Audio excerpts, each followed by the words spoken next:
Peace and power to everybody. I want to read this email that I had written to Bard Prison Initiative's Reentry Director. Bard Prison Initiative and the Ford Foundation had partnered to do this internship for formerly incarcerated people that went to Bard College in prison. So this program at the Ford Foundation was tailored for us, right? So I want to read y'all an email, the email that makes Ford involved into this situation, as I had shared this very same email after the No New Jails movement during a meeting for Borealis. So let me repeat this again. This email that I am about to read, before I was illegally surveilled and monitored by Borealis, before this satanic cult wellness team was assigned to me, I had written this particular email and shared it with every single staff member.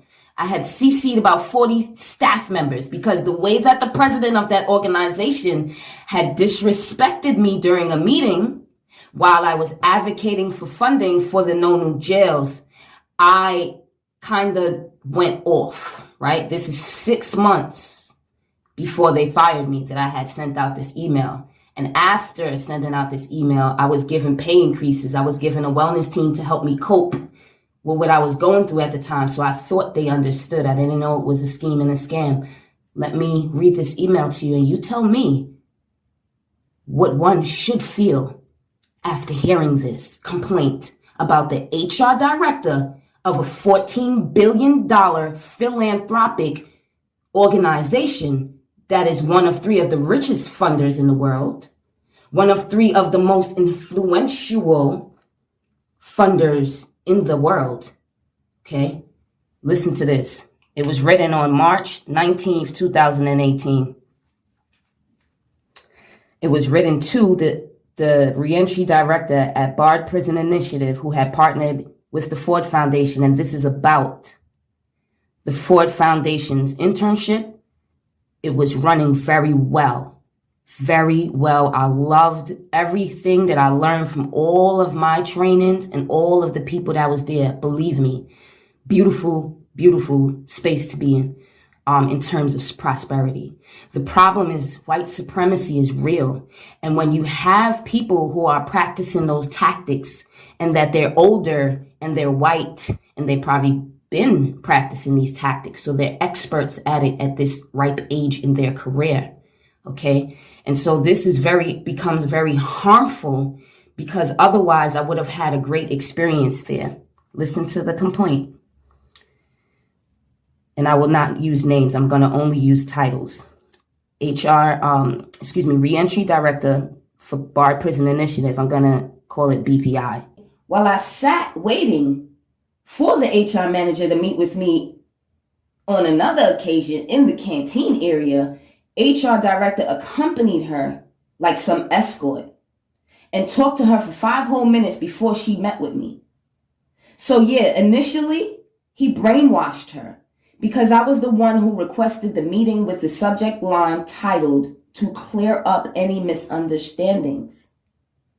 So why would the conversation be disregarded and instead there be a conversation about my behavior when my behavior doesn't happen if the bullshit he say, she say doesn't happen? Also, my behavior was not the subject that past Friday when HR director met with me. It was all about what was said. And then he started talking about his first boyfriend that killed himself. So during that meeting with HR director, when I started to shed tears, she was confused.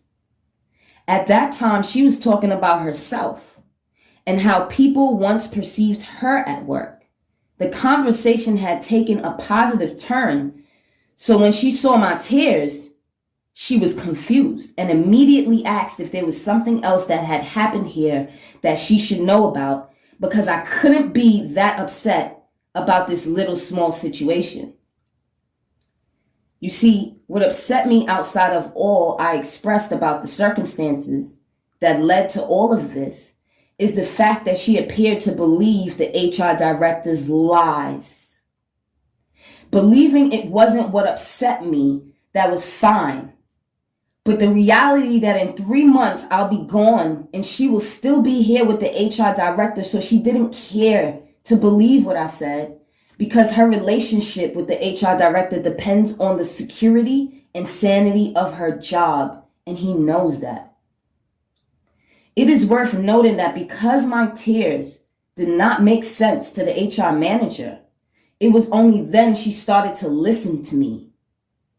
After asking me a second time if something else like this had happened here, I just made a blanket statement that this was not an isolated occasion, and then I quickly moved on to addressing the reason I requested the meeting in the first place. Actually, I addressed what I actually said, and I addressed the new lies that the human resource director had created within this situation by telling the HR manager that I said that I was upset with her because she called me out in public. When I spoke about how I interpreted the reference question and why I was asked the follow-up question, I asked the HR manager, since she mischaracterized my behavior as having an attitude and acting immature, I asked her, how would you have handled yourself in that situation? She was stuck and even paused for a long minute and then admitted that it was a quick response for me being put on the spot like that. She stated that she don't know what she would have said when I addressed the new lie. At this point, her doubt became clear when she said, "This doesn't surprise me because the HR director is always mischaracterizing what people say." I was visibly shocked to hear her admit that. But then she quickly said, "But I don't believe he did it maliciously. I think that was just his interpretation."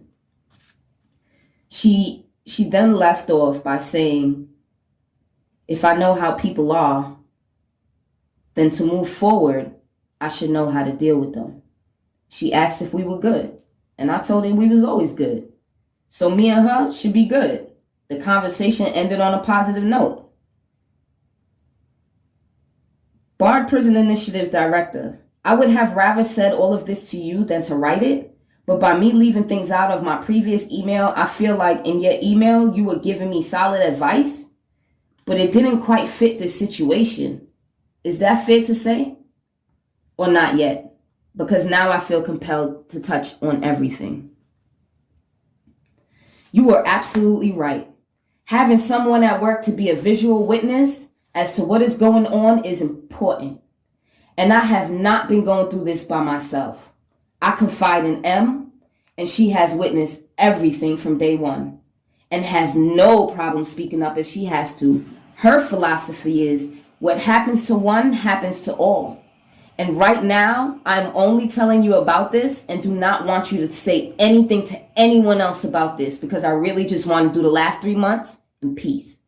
And if there's a situation with future cohorts, which if they have an assertive personality, there will be, then you can always refer to this email. Let's touch on day one for a second. BPI Reentry Director. I know this is long, but bear with me. You have to see the whole picture. You know, I had to think to myself, when did this all start? Me being targeted by the HR director of Ford. I remember the very first day HR director was asking us either personal questions or condescending questions. Rather than answer the questions and sit there uncomfortably, my defense mechanism was to ask the HR director the same questions that he was asking us. And he would disregard my questions by just changing the subject. And then he would ask questions again. And I would ask him questions again.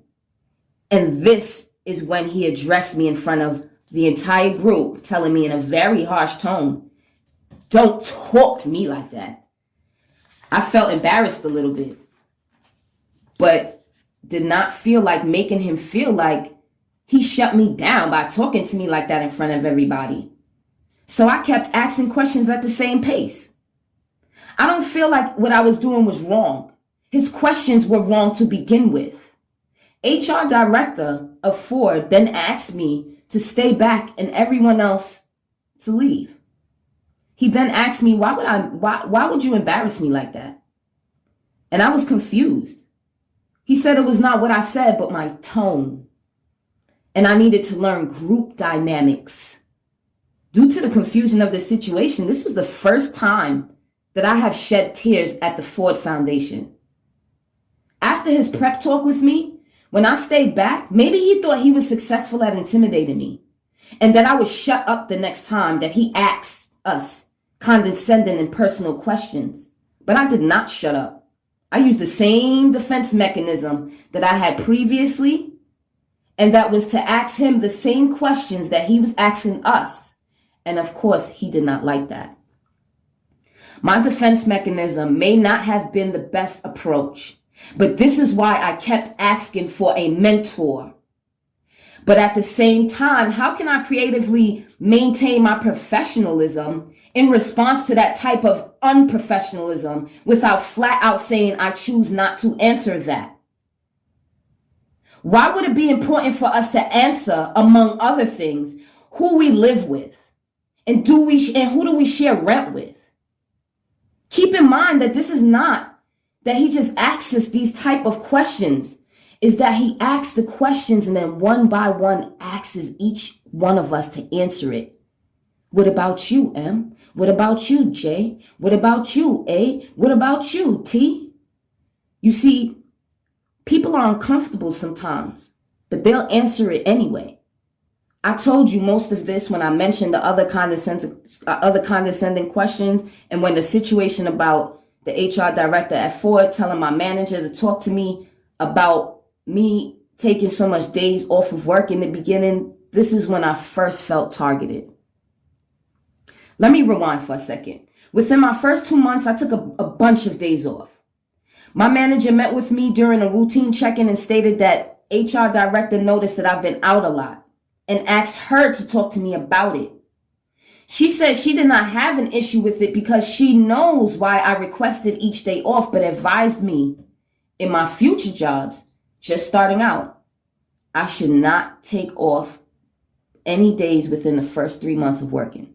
I totally got where she was coming from. However, with everything that had previously taken place with the HR director and I felt that the HR director was really being funny. I then requested a meeting with the HR director since he was the one who had the issue with me being out all of those days. I thought I would speak to him directly and explain the reason for each day I took off, and I did. On one of the weeks that I had called out from an upset stomach, I came to work the next day and was throwing up again. This time at work. Ford's nurse even saw me in the bathroom throwing up, and then she treated me and sent me home. I was only at work for an hour. These 2 additional days made my absence seem frequent, and I felt the need to explain this to the HR director, that I was really sick. He said he wasn't questioning whether I was really sick or not, and advised me the same that my manager did for future jobs. It ended on a positive note. But I felt like you needed to be aware because I sensed some more bullshit to come. And I wanted those questions to stop so that I could stop making myself a target. You know why I highlighted this whole situation? Because at a time where I really was absent a lot, HR director never even asked to meet with me. He asked my manager to meet with me. So based on all of this information, I believe this upcoming meeting is more than personal. BPI Reentry Director, your advice was great. The only reason why I feel it does not fit this situation is because I tried mostly all of them already. I've been smiling through all of the bullshit for the past 9 months. So many mothers have had babies within this time frame. This is an exhaustingly long time to be fake, and still nothing is letting up. I tried asking HR director of Ford about his career, and he was happy to talk about it. I thought we were good then. But right after the meeting, he started rumors about me and tried to get the HR manager to dislike me as well. And you see how it all turned out. And now that his plan with her seemed to fail, fingers crossed, now he wants to meet with me for what? My cheeks are about to explode. I cannot smile anymore because this shit is not funny. I'm tough. I've been through a lot worse. And at this point, nothing will catch me by surprise, so I can and will continue to remain cool. I just think that it's best for me to just be silent most of the time and to answer questions short and to the point at other times. To distract my thoughts from noticing shadiness, I will trick myself by taking notes or doodling on a notepad. How does that method sound? And if you have any new thoughts, now that I practically wrote a book, let me know. Thanks. Puzzle, the revolutionary. You tell me how Ford is not involved in this situation when I became monitored and surveilled after I was going through an emotionally crazy transition from being almost about to be released off of parole, released from this type of oppression after serving 17 years of an unjust conviction that I didn't take nobody head off for, but instead have educated myself and others and appealed my case and appealed my case and appealed my case, and then got into these spaces to educate these uneducated people with PhDs, master's degrees, and six-figure salaries. That's why I did that. And that's why I talk the way that I talk. And I will continue to talk the way that I talk. Because black people in this country have been through enough, and enough is enough. Ford, correct